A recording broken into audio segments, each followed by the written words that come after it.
wanted to share with you guys our birth kit. It came. I'm so excited.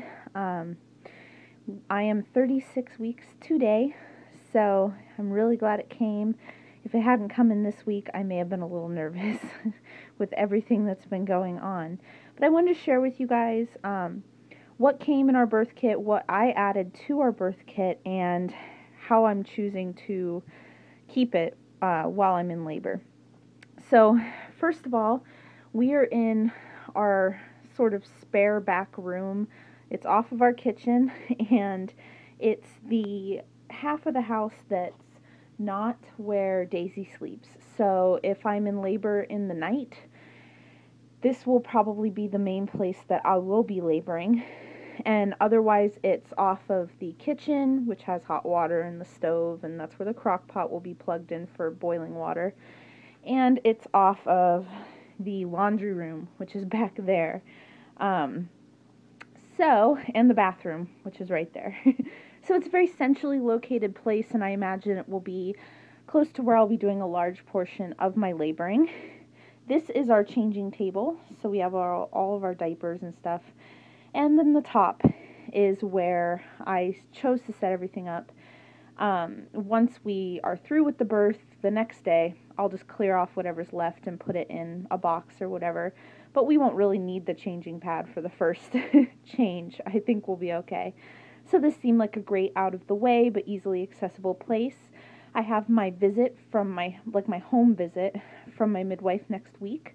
So I wanted to have it set up exactly the way it would be when she comes for the birth so that she already knows where everything is.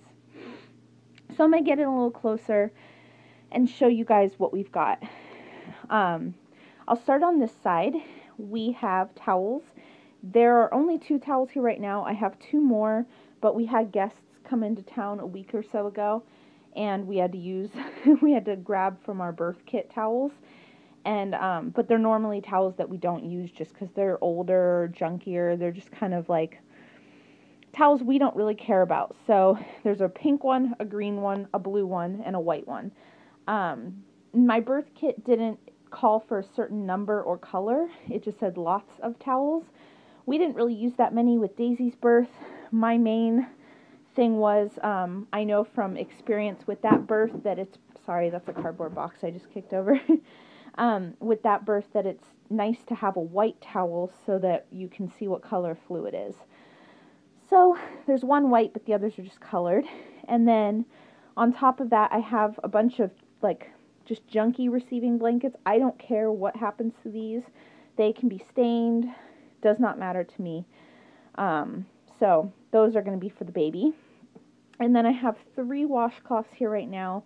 I know for a fact that there's one more in the laundry that I will add to this. These are the same. I don't care what happens to them. And they're going to be with the crock pot, so I imagine they'll be put in the hot water for whatever reason. Behind it, I have a bag of Depends, and those are just for me postpartum. For at least the first 2 or 3 days, I bled so much with Daisy in those first few days that pads were just super uncomfortable and kept leaking, and so I'm just going to do Depends for all the blood and all that good stuff. Paper towels. My birth kit actually requires 2 or 3 rolls, but right now I just have the one there. A hot water bottle, which I added. It was something that was required on my last home birth. It was not on this list, but we used it. Daisy was born, and it was cold in the room for whatever reason. And so we just filled it with the hot water that we had on standby and placed it between some blankets and her. And it was really helpful in warming her up. Next to it, we've got sterile gloves in package and sterile gauze. Behind that, this is something that I included. I'll pull it out so you guys can see.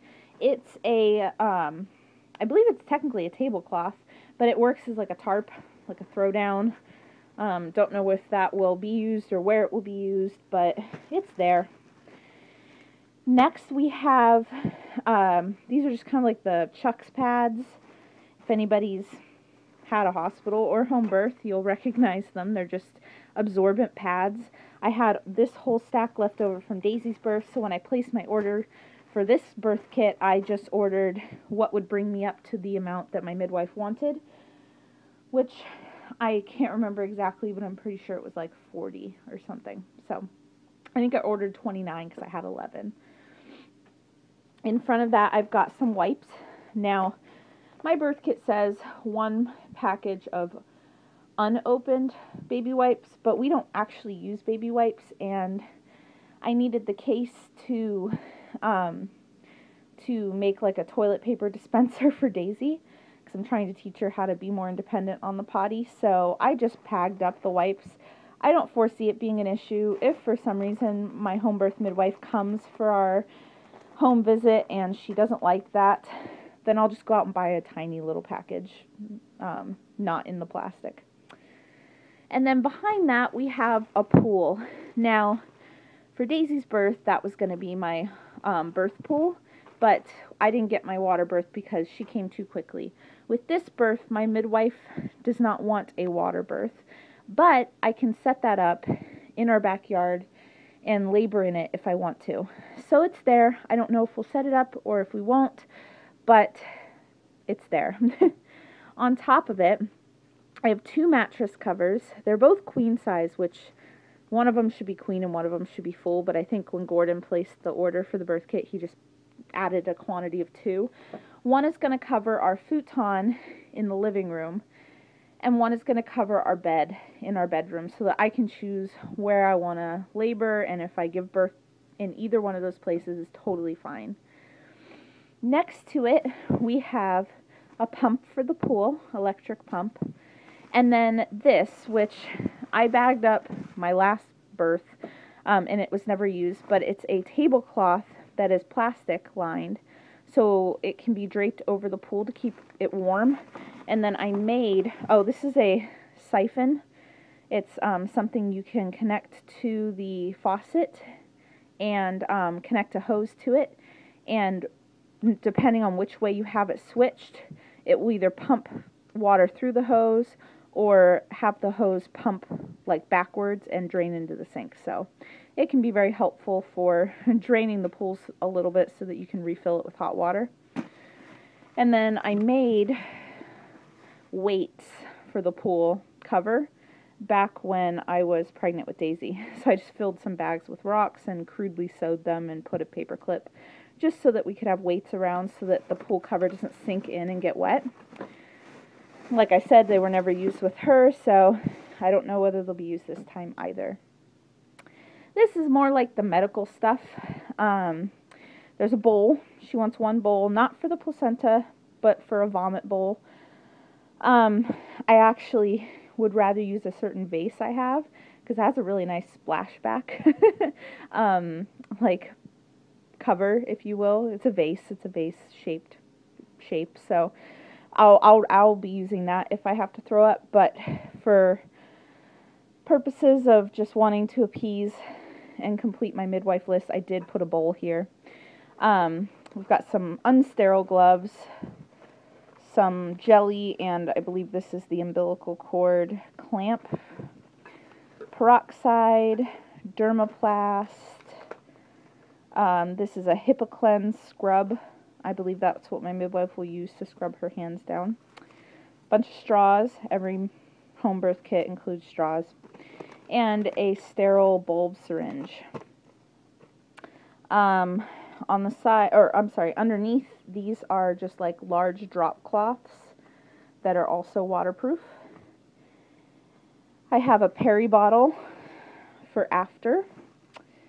And then this is sort of baby related stuff. There's a tape measure, there's a foot imprinting kit, and 2 little like hospital grade little hats that can go on her right away when she's born, just to keep her warm. Back here we've got some perineal cold packs. There's 2 of them. There's a reusable hot and cold compress, and I ordered this extra as well. It was not part of the birth kit, but It is an afterbirth sitz bath. These are amazing. And I intend on doing what I did with Daisy, which is sewing them into cloth pads. And the reason I did this was because you can boil the cloth pads in hot water, get them warm, get a little bit of the sitz bath steeped out, and then you basically just place them on yourself, and they feel amazing. They're warm, they're soft because they're cloth, and all the herbs are inside. And then you have this this steep that you've made in the boiling water, which you can then add to the peri bottle and squirt on yourself after you use the restroom, and that feels amazing as well. So I'm going to probably do that with about half of this, and then the other half I will just save to boil and throw in a hot bath as well. So yeah, that is pretty much all of my birth kit. The only thing that I haven't shown you guys is her little outfit, her first outfit. And this is going to be after she's cleaned up a little bit. So it won't go on her for probably about an hour or so, but she's got her first diaper. And this is actually really funny. All three of these pieces were bought separately, and they just all happened to match and be part of a set. So this hat came in a pack of hats from a dollar sale. This was a onesie, or I'm sorry, a sleeper from the La Mesa yard sale that I went to. And it's just a one-piece footed zippered sleeper and a matching receiving blanket, which I got at that exact same yard sale but from a completely different seller, along with a bunch of other receiving blankets. So it all matches. It's very matchy-matchy, but it'll be nice and comfy for her to go into right after her birth. And yeah, it'll be cute for first pictures because it all matches. So yeah, that is my birth kit. If you guys have any questions, let me know. Otherwise, yeah, we're ready for our home birth. I'll let you guys know how my my home visit goes. My midwife has already been to my house. If you guys saw my 35-week pregnancy vlog, then you know that. But she's going to do an official home visit next week. Thanks for watching.